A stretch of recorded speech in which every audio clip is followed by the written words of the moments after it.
السلام علیکم ناظرین، رمضان المبارک کے حوالے سے خصوصی ٹرانسمیشن محبت رمضان میں ایک مرتبہ پھر آپ کو خوش آمدید کہتے ہیں۔ جیسا کہ آپ کو معلوم ہے کہ اس ٹرانسمیشن کو آپ تک پہنچانے کے لیے پاکستان سنی تحریک مری نے ہمارے ساتھ خصوصی تعاون فرمایا ہے۔ ہمیں ایک پلیٹ فارم مہیا کیا ہے جس کے ذریعے ہم آپ تک اپنا پیغام پہنچا سکتے ہیں۔ محترم ناظرین، جہاں پر دین اسلام نے عبادات پر زور دیا ہے، عبادات کی کچھ حدود مقرر کی ہیں، اسی طریقے سے معاملات پہ بھی زور دیا اور معاملات کی بھی کچھ حدودیں مقرر کی ہیں۔ جہاں پر عبادات ضروری ہیں وہاں پہ معاملات بھی بڑے ضروری ہیں۔ اسی سلسلے میں ہم بات کریں گے آج، اور بالخصوص معاملات میں جو حقوق العباد ہیں اس پہ بڑا زور دیا گیا ہے۔ آج کا جو ہمارا موضوع ہے وہ راضی نامہ ہے، یعنی کہ جو معمولی سی تلخ کلامی پہ ایک دوسرے سے ناراض ہو جاتے ہیں، کوئی سیاسی اختلاف ہے یا کوئی اور رنجش ہے، معمولی سی تلخ کلامی ہو گئی، ایک دوسرے سے ناراض ہو گئے، سالوں سال ایک دوسرے سے ہم ناراض رہتے ہیں، اور یہاں تک کہ ایک دوسرے کے جنازے پہ جانا بھی ہم گوارہ نہیں کرتے۔ تو اس سلسلے میں ہم بات کریں گے آج کہ ایک دوسرے کو راضی کر لینا، اس میں دین کی کتنی اہمیت ہے اور کتنا اجر و ثواب ہے، اور ہمارے بزرگان دین کس طریقے سے ایک دوسرے کو راضی کرنے میں پہل کیا کرتے تھے۔ اسی سلسلے میں آج بات کریں گے۔ ہمارے ساتھ موجود ہیں ہمارے مہمان خصوصی حضرت علامہ مولانا قاری آصف محمود قادری صاحب۔ میں آپ کو اپنے پروگرام میں خوش آمدید کہتا ہوں۔ انتہائی مشکور ہوں آپ کا کہ آپ نے اپنے قیمتی وقت سے وقت نکالا اور یہاں پہ تشریف لائے۔ اللہ تبارک و تعالیٰ آپ کو ہر قدم کے بدلے میں اجر عظیم عطا فرمائے۔ محترم قاری صاحب، ہم دیکھتے ہیں کہ رمضان مبارک بھی ہے اور لوگ عبادات پہ زیادہ توجہ دیتے ہیں، مسجدیں آباد کرتے ہیں، صدقے و خیرات کرتے ہیں اور دیگر معاملات کرتے ہیں، لیکن ہم دیکھتے ہیں کہیں نہ کہیں وہ معاملات میں کوئی نہ کوئی کوتاہی کر جاتے ہیں، اور اس بارے میں ہمیں دین اسلام نے ہماری کیا رہنمائی کی ہے، اس بارے میں ہم آپ سے جاننے کی کوشش کریں گے۔ نحمدہ ونصلی ونسلم علی رسولہ الکریم، اما بعد، فاعوذ باللہ السمیع العلیم من الشیطان الرجیم، بسم اللہ الرحمن الرحیم، والکاظمین الغیظ والعافین عن الناس واللہ یحب المحسنین، صدق اللہ مولانا العظیم۔ صلاۃ و سلام علیک یا سیدی یا رسول اللہ وعلی آلک و اصحابک یا سیدی یا حبیب اللہ۔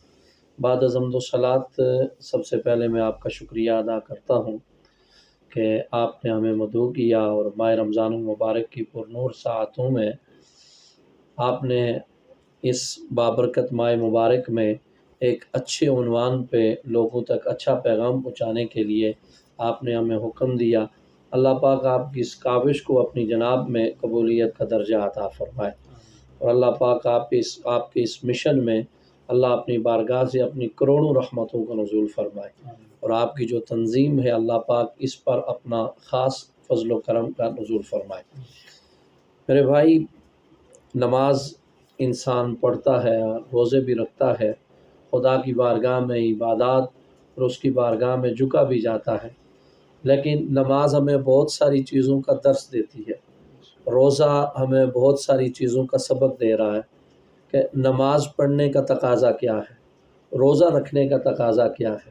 صرف محض یہ نہیں ہے کہ ہم نماز پڑھیں، روزہ رکھیں اور ہمارے جو زندگی کے معمولات ہیں، حقوق العباد ہیں، پڑوس کے حقوق ہیں، ہمارے جو اقربا ہیں ان کے جو حقوق ہیں اس کا خیال نہ رکھیں۔ قرآن مجید فرقان حمید نے بہت ساری جگہوں کے اوپر جہاں پہ نماز کا حکم دیا، ساتھ زکوٰۃ کا حکم دیا، ساتھ جو قرابت دار ہیں، قریب کے لوگ ہیں، ان کا حکم دیا کہ ان کے ساتھ تم نے حسن سلوک کرنا ہے، اچھا برتاؤ کرنا ہے، محبت کے ساتھ پیش آنا ہے۔ اگر ہم محض صرف نماز پڑھیں، روزہ رکھیں اور حقوق العباد کے اندر ہماری کمی ہے تو وہ تو مالک ہے، حقوق اللہ اس کے اندر کمی پیشی وہ چاہے، اس کی رحمت سے امید ہے، وہ معاف کر سکتا ہے، لیکن حقوق العباد وہ اتنا سخت معاملہ ہے کہ جب تک آپ کا بھائی آپ کو معاف نہ کرے گا اس وقت تک خدا کی بارگاہ سے آپ کو معافی نامہ نہیں مل سکتا۔ اس لیے شریعت نے ہمیں تاکید کے ساتھ یہ بات سمجھائی ہے کہ جہاں پہ آپ نماز پڑھیں، روزہ رکھیں، عبادات کریں، وہاں حقوق العباد کا خیال رکھیں۔ یعنی اتنی سخت اس کے اوپر حضور صلی والسلام کے فرمان عالی شان بھی ہیں، فرمودات ہیں۔ حضور صلی والسلام آقا کریم صلی اللہ علیہ وسلم نے اپنے صحابہ اکرام رضوان اللہ تعالیٰ علیہم اجمعین سے حقوق العباد کے اوپر حضور صلی والسلام سے جب پوچھا گیا تو صحابہ اکرام رضوان اللہ تعالیٰ علیہم اجمعین فرماتے ہیں حضور صلی والسلام نے اس طرح کا انداز تھا حضور کا بیان فرمانے کا کہ قریب تھا کہ پڑوسی کو آپ کی وراثت میں حصہ دار بنا دیا جاتا، یعنی اس کے اتنے حقوق ہیں پڑوس کے، اور آپ کے جو اقربا ہیں، قریب کے لوگ ہیں، ان کی اس قدر حقوق ہیں۔ تو حضور صلوات والسلام نے فرمایا مومن کی پہچان اعمال سے نہیں ہوتی کہ وہ نماز پڑھتا ہے، روزے رکھتا ہے، عبادت کرتا ہے، تسبیح و تعلیل کرتا ہے، صرف یہاں تک نہیں ہے۔ حضور صلوات والسلام نے فرمایا مومن کی پہچان اعمال سے نہیں، معاملات سے ہوتی ہے، کہ کیا وہ نماز پڑھتا ہے تو نماز والے کام بھی کرتا ہے یا نہیں کرتا، روزے رکھتا ہے تو کیا روزے والا کام بھی کرتا ہے یا نہیں کرتا، اگر وہ مسجد میں جاتا ہے تو کیا جو مسجد نے ہمیں سکھایا ہے کہ مسجد میں جانے والے بندے کو کس طرح ہونا چاہیے، تو کیا وہ اس کے اندر ایک مسلمان والے کام ہیں یا نہیں ہیں۔ آپ مسلمان کی تعریف پڑھیں جو شریعت نے ہمیں سکھائی ہے۔ مسلمان کس کو کہتے ہیں؟ مسلمان اس کو کہتے ہیں کہ جس بندے کے زبان اور ہاتھ سے دوسرے مسلمان بھائی کی عزت محفوظ ہو جائے، اس کو مسلمان کہتے ہیں۔ مسلمان کی تعریف تو یہ ہے۔ تو سب سے بنیاد آپ کے مسلمان ہونے کی جہاں سے مل رہی ہے، جو اس کی تعریف ہے وہ یہ ہے کہ آپ کے ہاتھ اور زبان سے دوسرے مسلمان بھائی جو ہے اس کی عزت محفوظ ہو جائے۔ تو اگر ابتدا اس چیز سے ہو رہی ہے کہ آپ کے ہاتھ اور زبان سے دوسرے مسلمان کی عزت محفوظ ہو، تو آپ یہ سمجھ سکتے ہیں کہ کتنا شریعت نے اس کے اوپر پابند کیا ہے کہ آپ کو کتنی پابندی کے ساتھ ان چیزوں کا خیال رکھنا چاہیے۔ اس میں آج میں ایک پڑھ رہا تھا سورہ محمد کی آیت نمبر 2 کی تفسیر میں پڑھ رہا تھا، اس میں بڑی خوبصورت ایک بات لکھی ہوئی تھی کہ جو کافر لوگ مسلمان ہوتے ہیں تو ان کے جو سارے گناہ بخش دیے جاتے ہیں، لیکن جو نیکیاں ہوتی ہیں وہ جاری رہتی ہیں، یعنی کہ وہ نامہ اعمال میں ہوتی ہیں۔ لیکن اس کے ساتھ ایک بڑی پوائنٹ کی بات یہ لکھی ہوئی تھی کہ جو ان کے حقوق العباد میں اگر انہوں نے کوئی کوتاہی کی ہے، یعنی کسی کے ساتھ کوئی ظلم و زیادتی کی ہے، کسی کا حق مارا ہے، تو وہ پھر بھی انہیں واپس کرنا ہوگا۔ دیکھیں نا، یہ بات تو ایک اوپن ہے نا، کہ جب تک آپ کو وہ بندہ معاف نہ کرے اس وقت تک خدا کی بارگاہ سے معافی نہیں مل سکتی۔ قرآن مجید نے بڑے واضح انداز کے اندر ان لوگوں کے لیے فرمایا کہ والقاظمین الغیظ والعافین عن الناس، غصے کو پی جانے والے اور لوگوں کو معاف کرنے والے، واللہ یحب المحسنین، اللہ احسان کرنے والے لوگوں کو پسند کرتا ہے۔ تو کیوں یہ فرمایا گیا کہ غصے کو پی جانا اور لوگوں کو معاف کرنا، یہ خدا کو سب سے زیادہ یہ معمول، سب سے زیادہ یہ عمل جو ہے وہ پسند ہے کہ آپ لوگوں کو معاف کرنا سیکھیں، غصے کو پینا سیکھیں۔ رمضان شریف ہمیں یہ بھی درس دیتا ہے کہ صرف یہ نہیں ہے کہ آپ اور میں روزہ رکھ لیں اور ہمارے اندر وہ جذبہ محبت، وہ اثار، وہ صلہ رحمی اگر وہ نہیں ہے تو ہم روزے کی جو ہمیں تکمیل ہے وہ ہماری پائے تکمیل تک نہیں پہنچ سکتی۔ اس کی بہت ساری مثالیں ہیں۔ اگر آپ حضور صلوات والسلام کے صحابہ اکرام رضوان اللہ تعالیٰ علیہم اجمعین سے اگر آپ لیں اور پڑھیں، ان کی سیرت کو پڑھیں، تو پھر بھی ہمیں بہت ساری باتیں ملتی ہیں۔ آپ دیکھیں کہ حضرت امام حسن پاک ہیں، امام حسین پاک ہیں، اور کسی بات سے حضرت امام حسین اور امام حسن پاک کسی بات سے کوئی درمیان میں ناراضگی پیدا ہو گئی، تو حضرت امام حسین رضی اللہ تعالیٰ عنہ نے غلام کو بھیجا کہ جاؤ بھیا حسن سے کہیں کہ آپ آ کے مجھے راضی کریں۔ حضرت امام حسن پاک کے پاس جب وہ بندہ گیا تو اس نے کہا جی امام حسین فرما رہے ہیں کہ آپ آ کے مجھ سے راضی کریں۔ تو آپ نے فرمایا بھائی کی یہ بھی بات سمجھ نہیں آتی، ناراض بھی کرتے ہیں، خود ہی کہتے ہیں آ کے راضی بھی کریں۔ تو اب وہ انداز محبت تھا، وہ گھر ایسا تھا کہ جہاں سے لوگوں نے دین سیکھنا تھا اور لوگوں تک ایک اچھا پیغام جانا تھا۔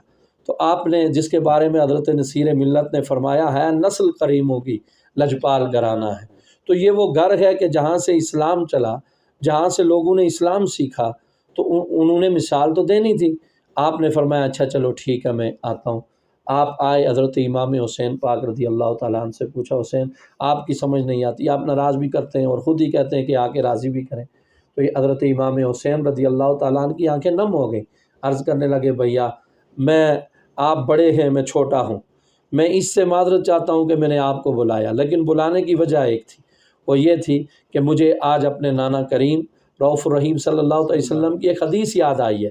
اور وہ کیا حدیث ہے کہ حضور صلوات والسلام نے فرمایا جو راضی ہونے میں پہل کرے گا، جو راضی ہونے میں پہل کرے گا اللہ اسے پہلے جنت عطا فرمائے۔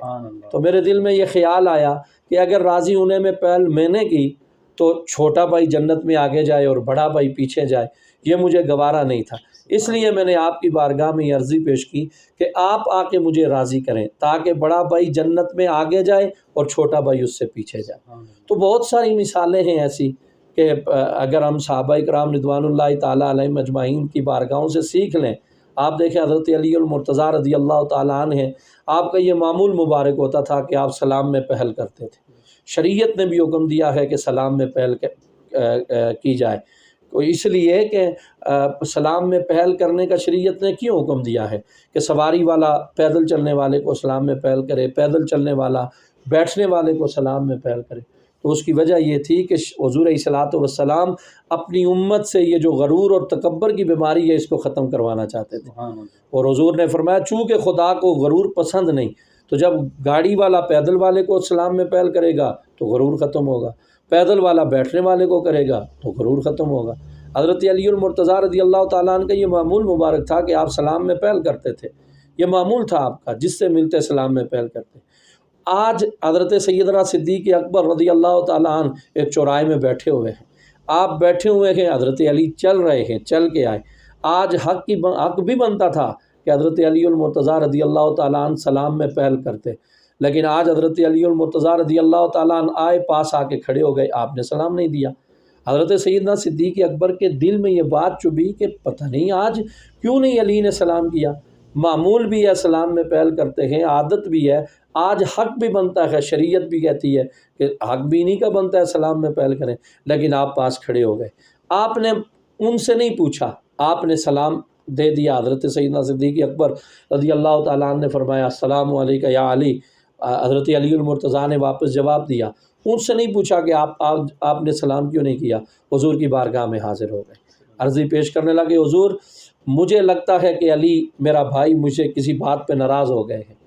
حضور نے فرمایا کیوں؟ انہوں نے عرضی پیش کی حضور اس لیے کہ آج علی کا حق بھی بنتا تھا کہ سلام کرے، معمول بھی تھا کہ سلام کرے، اور سلام کرتے تھے حضرت علی، لیکن آج میں بیٹھا ہوا تھا، انہوں نے آ کے سلام نہیں کیا۔ حضور علیہ الصلوۃ والسلام نے حضرت علی المرتضیٰ رضی اللہ تعالیٰ عنہ سے پوچھا علی آج اپنے بھائی کو سلام کیوں نہیں کیا؟ تو آپ نے عرضی پیش کی آقا کریم میرے ماں باپ آپ پہ قربان ہو جائیں، میں نے آج رات ایک خواب دیکھا، خواب میں نے دیکھا جنت کے بڑے سونے محل بنے ہوئے ہیں، ان محلوں میں ایک محل بہت ہی سونا بنا ہوا تھا، میں اس کے قریب گیا، دیکھا بڑا حسین محل ہے، اس کے باہر 2 دربان کھڑے ہیں، تو میں نے ان دربانوں سے پوچھا کہ یہ محل کس کو ملے گا، یہ کس کا محل ہے؟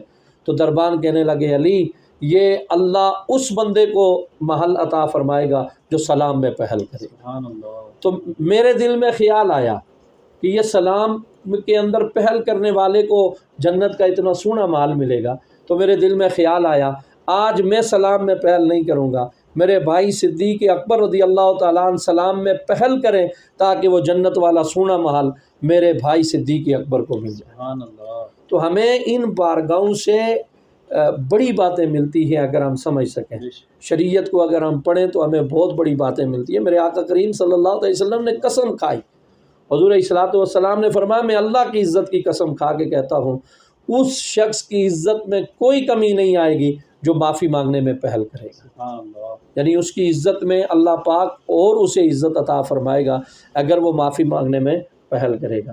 تو اس لیے رمضان شریف ہمیں یہ درس دیتا ہے، ہمیں یہ سبق دیتا ہے کہ اپنے مسلمان بھائی کی دل آزاری نہ کی جائے بلکہ اس کی حوصلہ افزائی کی جائے، اس کا دل دکھایا نہ جائے۔ میں آخری بات آپ سے یہ کہنا چاہتا ہوں کہ حضرت ام المومنین سیدہ پاک سیدہ طیبہ حضرت سیدہ عائشہ صدیقہ رضی اللہ تعالی عنہا حضور کی بارگاہ میں ہیں، حضور علیہ الصلوۃ والسلام نے فرمایا عائشہ اگر آج آپ کے دل میں کوئی سوال ہے تو ہم سے پوچھیں، ہم آپ کے ہر سوال کا جواب دیں گے۔ تو جب انہوں نے سنا کہ آج دریائے رحمت جوش میں ہے تو انہوں نے عرضی پیش کی کہ آقا اگر اجازت عطا فرمائیں تو میں اپنے ابا جی سے مشورہ کروں۔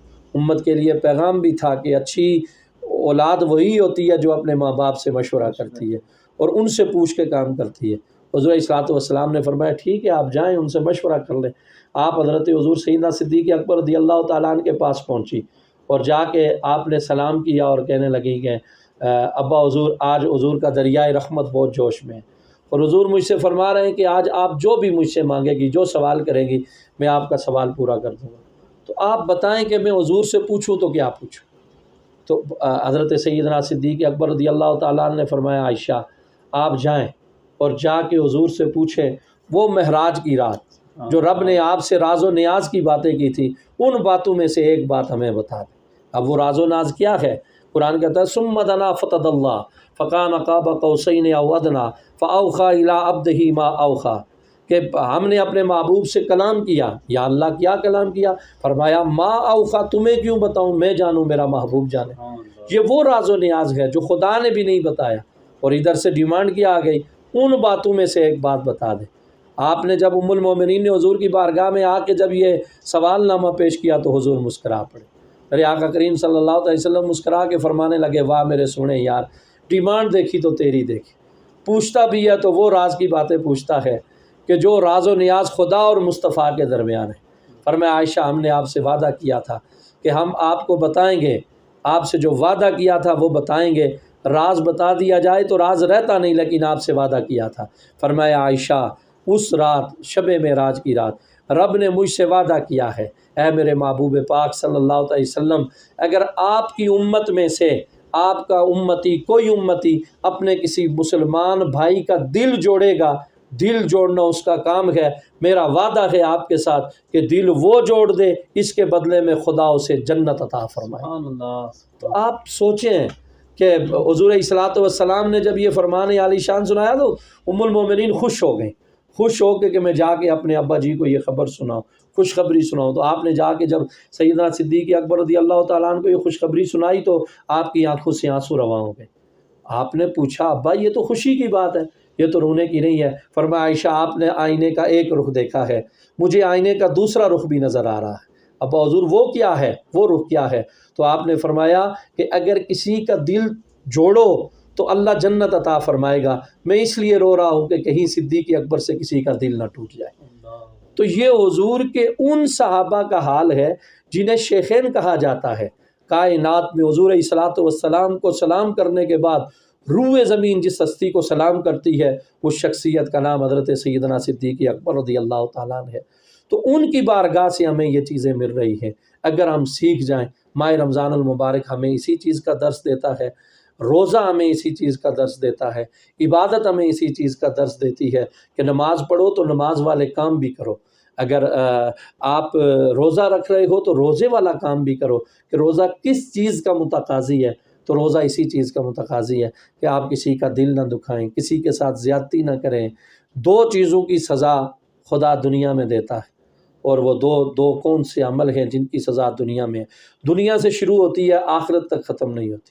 ایک، اگر اپنے سے کسی کمزور بندے کے ساتھ، کسی غریب، کسی فقیر، کسی محتاج، کسی یتیم کا اگر آپ نے اس کے ساتھ زیادتی کی، ظلم کیا، تو یہ مکافات عمل ہے کہ آپ کو دنیا کے اندر اس کی سزا ملے گی، اور اللہ اس شخص کو دنیا کے سامنے عبرت کا نشان بنا دیتا ہے۔ یہ ایسی سزا ہے جو دنیا سے شروع ہوتی ہے آخرت تک ختم نہیں ہوتی۔